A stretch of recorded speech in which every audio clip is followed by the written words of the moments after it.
Hello everyone and welcome to another Versus video. I'm Brad Nelson. Today I'm joined by Todd Anderson and we're going to be playing Standard with some sweet new brews. Now, we just got back from the Pro Tour. Previously we were playing some Legacy and Modern because we didn't want to play Standard because we had no clue what was going to happen. Because we were on different teams and we wanted to keep things secret. That is true. Or we just didn't know what was going to happen. Yeah. But today we do. And, well, that's not true because Todd is playing, if you look up at whichever one he's playing, Reanimator.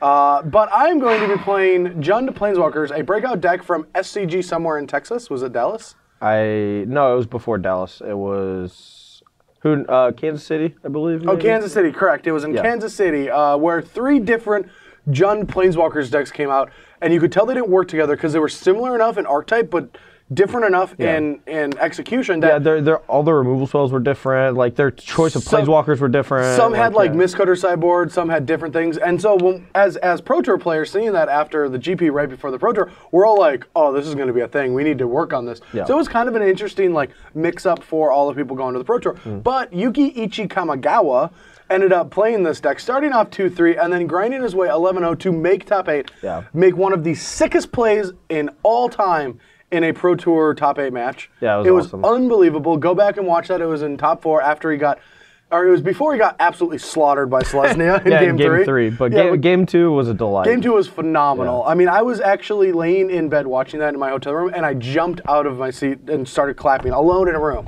It was kind of like when Manning threw that catch on the helmet. Yeah, that was years ago. See, Brad only remembers the ESPN highlights from football games. I watched that game. I was also playing Moto alone on Super Bowl Sunday, but I watched that game.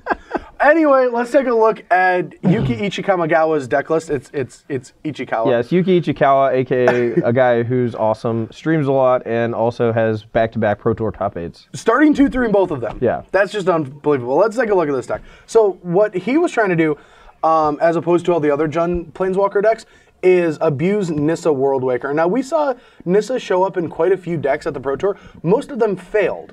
And that is because some people just tried to play black-green, like the Black Splash Green Devotion decks. Yeah. Playing a couple of these, which didn't seem that phenomenal. But it is good, when the opponent's attritioned out, making a 4-4 every turn is powerful. And as you can see in the deck list, there's only 11, no, there's less. There's only 9 forced to untap with her. But when I played with her at the Open in Baltimore in my Mono Green Devotion deck, I actually talked to a lot of people about the card because a lot of people were interested in the deck, and they asked me if they thought she would be good in any other deck, and I said, yeah, her untapped 4 force ability is pretty good, when you're trying to do crazy things.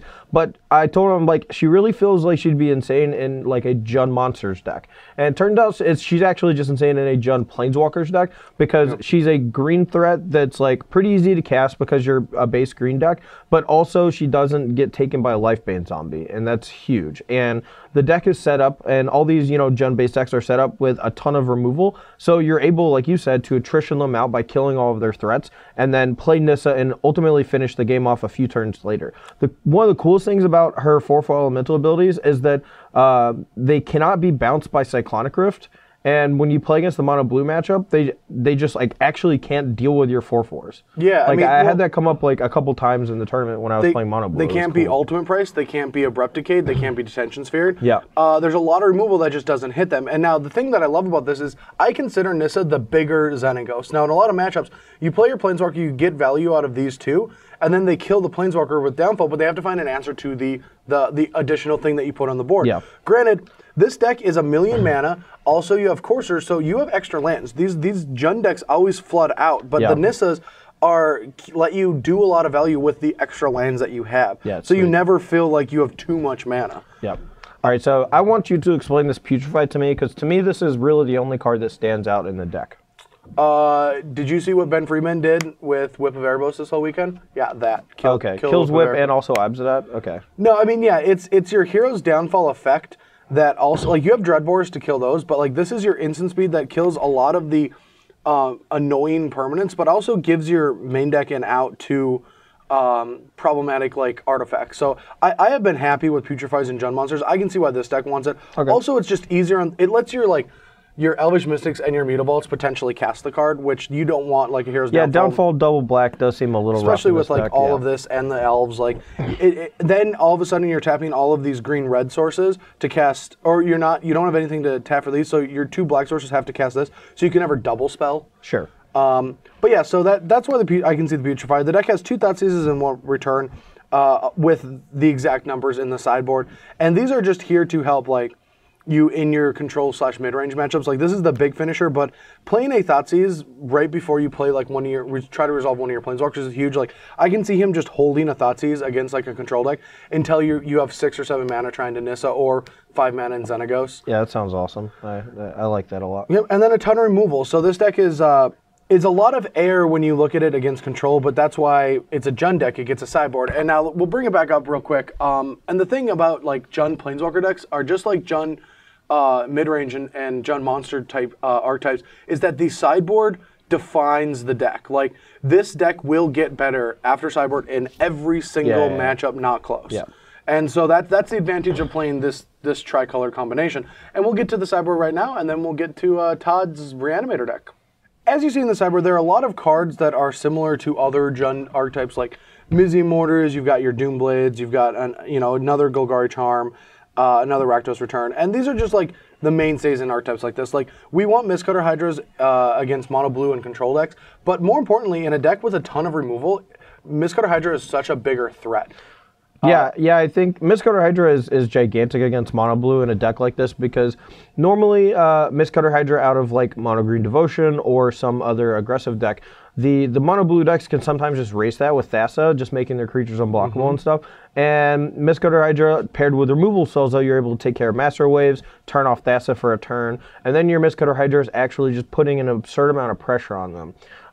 Yeah, I mean, this card is unbelievable in removal-based decks, and I actually thought that I misbuilt my mono green Devotion deck when I was playing Mistcutter Hydra because I think Skylasher would have been a little bit better. Like, I had mana sinks in my deck already with Pulkranos, Genesis Hydra, things like that, and Skylasher would have helped me, like, stabilize in the early game, and I was focusing too much on trying to just, like, have a big kill condition when I already had a ton of big kill conditions, so...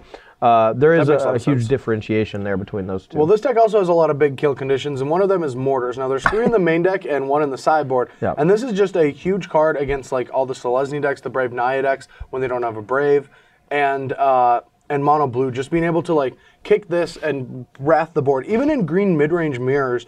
It's great because they're going to have like Xenagos tokens, they're going to have Nissa tokens left over, Coursers, Carrots, Elves. They're just going to all just be sitting on the board doing nothing in the late game or during a big stall. And just being able to kick this can just swing a game. A couple Oozes are interesting in the sideboard, to be honest. They seem okay, but this is the sore spot for the deck to me. Like I would want to ask Yuki personally, like why he has 2 Oozes in his board because it does seem like a very unique sideboard card. But the sprays are not. Spray just seems like a very powerful effect. Yeah, clearly Scavenging Ooze is there so he can beat Endless Obedience. I bet that's what it wasn't. Shut up. 2 Magma Sprays in the sideboard to help out against voice strategies, because decks like this sometimes have a huge issue with voice, like both sides. Like the 2, you just want the 2/2 to live because the elemental token just gets too scary. Yeah. Also just good against early decks. Like 1 mana answers to things is something a deck like this is going to want to have, so it doesn't like lose tempo every time it plays a removal spell. Especially since, you know, there's those Rabble Masters running around. Yeah, Rabble. And then another Rakdos, another Golgari. 2 Doomblades because that's the best answer against mono blue and a lot of things, it kills everything out of Selesnya and mono blue as well as dragons. Dude, we don't have to talk about why Doomblade's good. It's fine. We're good. Are we sure? I think so. Do we need to talk about why? Doomblade kills non-black creatures. It's better than you Flesh heard to it Dust. here. Yeah, it's much better than Flesh to Dust. Yeah, so I don't want to like talk too much about something that's not this match or whatever, but there was I believe it was a Cardboard Crack comic where it was like Magic 2010.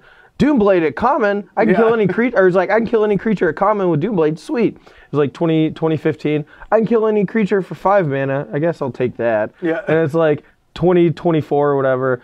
8 mana and I have to donate a kidney? Well, I guess I have 2 kidneys. So Cardboard Crack's awesome, and so is our Magic decks today. So yeah, we'll get back to that. Yeah, we'll get to Todd's deck tech, and then we'll get to battle.